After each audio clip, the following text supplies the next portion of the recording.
এই বুহায়রা রাহেব তার আস্তানা থেকে বের হয়ে কাকে যেন খুঁজতেছিলেন। লোকেরা জিজ্ঞাসা করলেন, ও বুহায়রা রাহেব, কাকে খুঁজতেছো? বুহায়রা রাহেব খুঁজতে মুহাম্মাদুর রাসূলুল্লাহ সাল্লাল্লাহু আলাইহি ওয়াসাল্লামের সামনে এসে বললেন, আমি একই খুঁজতেছি। সুবহানাল্লাহ। বুহায়রা রাহেব খুঁজতে রাসূলের সামনে এসে বললেন যে আমি একই খুঁজতেছি। আমি দেখলাম যখন এখানে কাফেলা এসে তাবু গাড়লেন, আমি দেখলাম সমস্ত গাছপালা তরুলতা, সমস্ত পাহাড় পর্বত যেন কার জন্য সাজদায় অবনত হচ্ছে। সুবহানাল্লাহ। আজকে পবিত্র শুক্রবার, পবিত্র জুমার সালাত আদায় করার জন্য আল্লাহ পাকের পবিত্র ঘর মসজিদে আসা এবং বসার তৌফিক দান করেছেন। সেই মহান মুনিবের দরবারে প্রাণ খুলে অন্তরে অন্তঃস্থল থেকে জোরে সোরে শুকরিয়া তান আদায় করে বলি আলহামদুলিল্লাহ। প্রিয় দিনী ভাইয়েরা আমার, রব্বে কারিমের দরবারে আরো লাখ কোটি শুকর ও সুজুদ যে রব্বুল আলামিন আপনাকে আমাকে দীর্ঘ এক সপ্তাহ সুস্থতার হায়াত দান করেছেন। এরপর দুনিয়াবি কোনো বালার মধ্যে গ্রেফতার না করে, কোনো ঝামেলার মধ্যে গ্রেফতার না করে শুধুমাত্র আল্লাহ তাআলার হুকুমের মধ্যে লাগাইয়া দিয়েছেন। এজন্য আরো একবার শুকরিয়া তান বলি আলহামদুলিল্লাহ। প্রিয় দিনী ভাইয়েরা আমার, আমরা আলোচনা করতেছিলাম বিগত জুমায় সিরাত সম্পর্কে। রাসূল আরবি সাল্লাল্লাহু আলাইহি ওয়াসাল্লামের সিরাত সম্পর্কে আমরা আলোচনা করতেছিলাম। রাসূলুল্লাহ সাল্লাল্লাহু আলাইহি ওয়াসাল্লামের সিরাতের উপর, রাসূলুল্লাহ সাল্লাল্লাহু আলাইহি ওয়াসাল্লামের জীবন ব্যবস্থার উপর, রাসূলুল্লাহ সাল্লাল্লাহু আলাইহি ওয়াসাল্লামের আদর্শের উপর ভক্তি আর শ্রদ্ধা আসবে তখনই যখন মনে প্রাণে সত্য নবী ছিলেন তিনি বিশ্বাস করতে পারবো। যখনই রাসূলের সিরাতের প্রতি ভক্তি শ্রদ্ধা আসবে, যখন আমি আমার মনে প্রাণে রাসূল যে সত্য নবী ছিলেন এই কথাকে আমার মনে প্রাণে বিশ্বাস করতে পারবো, তখন আমার রাসূলের সিরাতের প্রতি, রাসূলের আদর্শের প্রতি আমার ভক্তি আর শ্রদ্ধা আসবে। রাসূল আরবি সাল্লাল্লাহু আলাইহি ওয়াসাল্লাম যে সত্য নবী ছিলেন এতে কোনো সন্দেহ আছে? রাসূলুল্লাহ সাল্লাল্লাহু আলাইহি ওয়াসাল্লাম সত্য নবী ছিলেন, এতে কোনো বিন্দু পরিমাণ ও বিন্দু মাত্রায় সন্দেহ আমাদের মধ্যে নাই। কারণ হচ্ছে রাসূলুল্লাহ সাল্লাল্লাহু আলাইহি ওয়াসাল্লাম যে সত্য নবী ছিলেন তার হাজারো প্রমাণ, অসংখ্য অগণিত প্রমাণ আছে না নাই? রাসূলুল্লাহ সাল্লাল্লাহু আলাইহি ওয়াসাল্লাম যে সত্য নবী ছিলেন তার প্রায় 3000-এর মতো প্রমাণ আছে।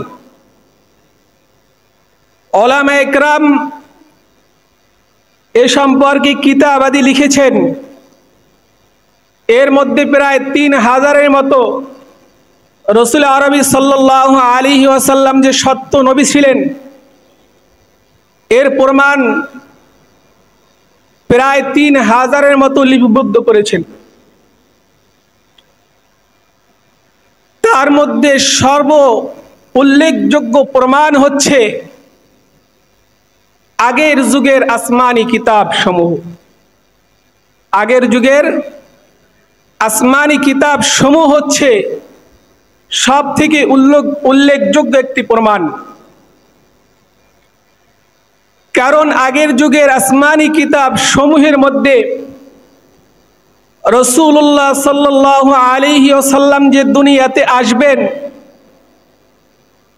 তিনি কিভাবে হবেন, কিভাবে পৃথিবীর জমিনে আসবেন, তার চেহারা সুরাত কেমন হবে, তিনি কোথায় কোথায় সফর করবেন, এই সব কিছু আগের যুগের আসমানি কিতাবের মধ্যে দেওয়া ছিল। রাসূল আরবি সাল্লাল্লাহু আলাইহি ওয়াসাল্লামের জামানায় বিশেষভাবে দুইটি কিতাবের অনুসারী ছিল বেশি। একটা হলো তাওরাত আর একটা হলো ইনজিল। ইহুদি এবং নাসারাদের কিতাব। তাওরাত হলো ইহুদিদের কিতাব আর ইনজিল হলো নাসারা বা খ্রিস্টানদের কিতাব। এই দুইটি কিতাবের অনুসারী রাসূল আরবি সাল্লাল্লাহু আলাইহি ওয়াসাল্লামের জামানায় ছিল।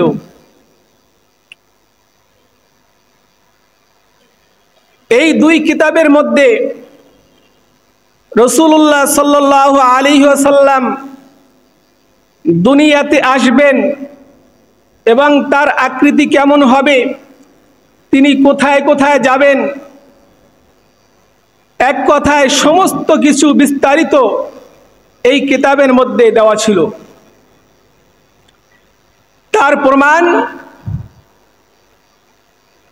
তার প্রমাণ হচ্ছে মদিনায় দুটি গোত্র ছিল, বনু কুরাইজা এবং বনু নজির নামে দুইটি গোত্র ছিল। এই দুই গোত্রের সাথে অন্য গোত্রের সাথে যুদ্ধ বিদ্রোহ এরকম লেগে থাকত। আর সেই যুদ্ধে তারা এরকম ভাবে পরাজিত হতো, তখন তারা বলতো, শেষ জামানার পয়গম্বর আমাদের এই এলাকায় আসবে, আমরা তাকে চিনতে পারবো, কারণ আমাদের কিতাবে তার বর্ণনা দেওয়া আছে।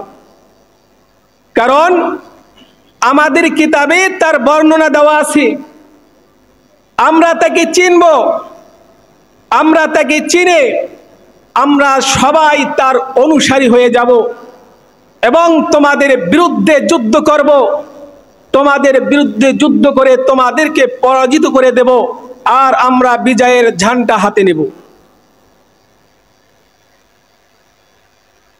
তাহলে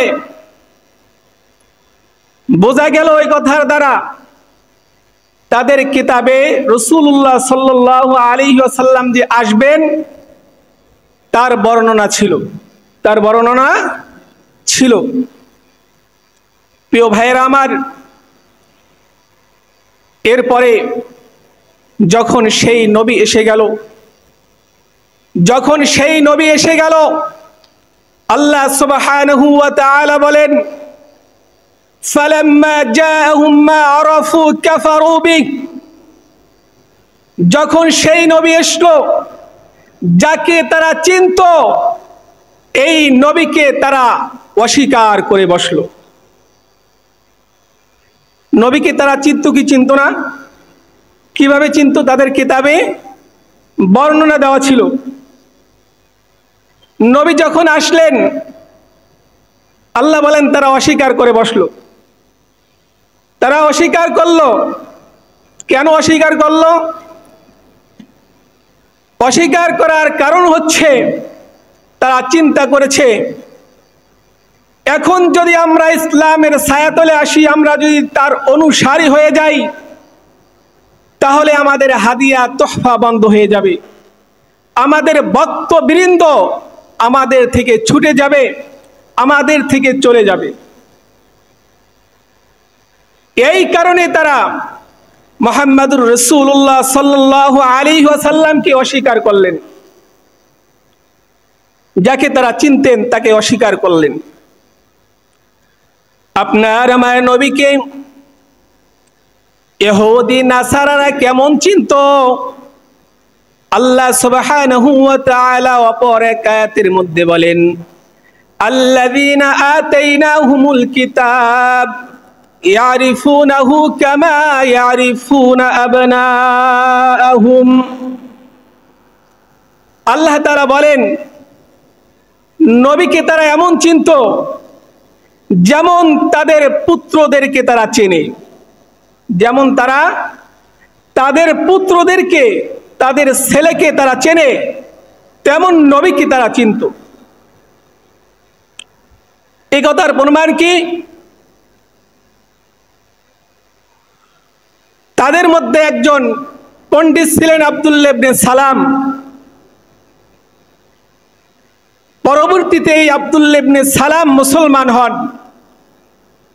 মুসলমান হওয়ার পর হযরত ওমর ফারুক রাদিয়াল্লাহু তাআলা আনহু তাকে সওয়াল করেন, ও আব্দুল্লাহ ইবনে সালাম, তোমার কাছে একটা প্রশ্ন, তোমরা কি আমার নবীকে তোমার ছেলের মতো, তোমাদের ছেলের মতো চিনতে পেরেছিলে?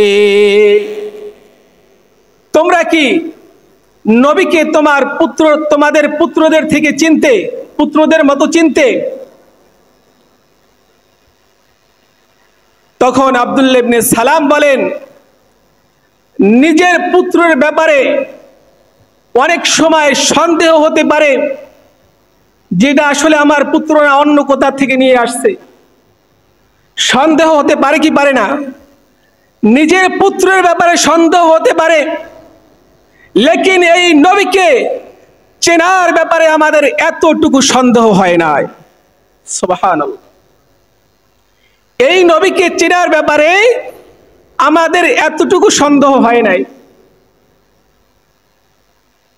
প্রিয় ভাইয়ের আমার, তাহলে তারা নবীকে চেনার পরেও তারা অস্বীকার করেছে, কারণ হচ্ছে তাদের ক্ষমতা থাকবে না, তাদের ক্ষমতা থাকবে না। এই ক্ষমতার ভয়ে তারা নবীকে অস্বীকার করেছে। তাদের ভক্ত বৃন্দর থেকে যেই হাদিয়া তোহফা আসে, সেই হাদিয়া তোহফা বন্ধ হয়ে যাবে। এই জন্য তারা নবীকে অস্বীকার করে বসছে। প্রিয় ভাইয়েরা আমার, নবী আমার কেমন নবী, নবী আমার কেমন সত্য নবী। নবী যে সত্য নবী ছিলেন তার হাজারো প্রমাণ ওই কিতাবের মধ্যে দেওয়া ছিল, ইহুদিদের কিতাবের মধ্যে দেওয়া ছিল, খ্রিস্টানদের কিতাবের মধ্যে দেওয়া ছিল। আল্লাহ নবী সাল্লাল্লাহু আলাইহি ওয়াসাল্লামের বয়স যখন 12 বছর হয়, আল্লাহর নবীর চাচা আবু তালেব আল্লাহর নবীকে নিয়ে সফরে বের হন। শাম দেশে সফর। পথির মধ্যে আবু তালেবের কাফেলা বিরতি নেওয়ার জন্য একটা স্থানে এরকম ভাবে থেমে গেলেন, আস্তানা গাড়লেন। আস্তানা যখন গাড়লেন, তাবু যখন গাড়লেন, ওই আস্তানার পাশেই ছিল, ওই তাবুর পাশেই ছিল একজন খ্রিস্টানের আস্তানা, যার নাম ছিল জর্জিস। তাকে বহাইরা রাহেব নামে মানুষ ডাকত, সে এই নামে বেশি প্রসিদ্ধ ছিল। এই বহাইরা রাহেব তার আস্তানা থেকে বের হয়ে কাকে যেন খুঁজতেছিলেন। লোকেরা জিজ্ঞাসা করলেন, ও বহাইরা রাহেব, কাকে খুঁজতেছ? বহাইরা রাহেব খুঁজতে মুহাম্মাদুর রাসূলুল্লাহ সাল্লাল্লাহু আলাইহি ওয়াসাল্লামের সামনে এসে বললেন, আমি একই খুঁজতেছি। সুবহানাল্লাহ। বহাইরা রাহেব খুঁজতে রাসূলের সামনে এসে বললেন যে আমি একই খুঁজতেছি। আমি দেখলাম যখন এখানে কাফেলা এসে তাবু গাড়লেন, আমি দেখলাম সমস্ত গাছপালা তরুলতা, সমস্ত পাহাড় পর্বত যেন কার জন্য সাজদায় অবনত হচ্ছে। সুবহানাল্লাহ। আমি জানি ঈসা আলাইহিস সালাতু ওয়াস সালামের পর শেষ পয়গম্বর আসবে, আর নবী ছাড়া এমন কারো জন্য হতে পারে না। এজন্য আমি বুঝে নিয়েছি এখানে আখিরি জমানার পয়গম্বর এই কাফেলার মধ্যে আছে। তার প্রমাণ তখন বুহায়রা রাহেব রাসূল আরবি সাল্লাল্লাহু আলাইহি ওয়াসাল্লামের পিঠের মধ্যে মোহরে নবুয়াত ছিলেন। এই মোহরে নবুয়াত সে বের করে দেখাইলেন যে এই দেখো তার প্রমাণ, সে যে আখিরি জমানার পয়গম্বর তার প্রমাণ হলো এই। তখন বুহায়রা রাহেব বললেন, একে এখানে রেখেন না, একে দেশে পাঠিয়ে দেন, কারণ এই এলাকা খ্রিস্টানদের এলাকা, এখানে তার অনেক শত্রু আছে, তার ব্যাপারে সবাই অবগত আছে, কিতাব থেকে তারা জানে যে এই সময় সে এই এলাকায় আগমন করবেন, অতএব তার প্রাণ নাশের ভয় আছে, অতএব তাকে এখানে না রেখে তাকে দেশে ফিরিয়ে দেন, তাকে দেশে পাঠিয়ে দেন। এমন সময় 7 জন লোক আসলেন, এসে বললেন যে এখানে কি আরবদের কোনো কাফেলা এসেছে? বুহায়রা রাহেব তাদেরকে সওয়াল করলেন, কেন তোমরা আরবদের কাফেলা খুঁজতেছ? তখন ওই 7 জন লোক জবাব দিলেন, শেষ জামানার পয়গম্বর নাকি এই সময় এই এলাকায় আসবে, আমাদের গুরুরা পণ্ডিতরা আমাদেরকে পাঠাইছে তাকে হত্যা করার জন্য। বুহায়রা রাহেব বললেন, সে যদি সত্যিকারে আল্লাহ পাকের নবী হয়ে থাকে তাহলে তো আল্লাহ পাকই তাকে হেফাজত করবে, তোমরা তাকে কিছুই করতে পারবে না। এই কথা বলার পর তারা বললেন, হ্যাঁ অবশ্যই, এটা তো ঠিক কথাই। তারা সেখান থেকে চলে গেলেন। প্রিয় ভাইয়েরা আমার,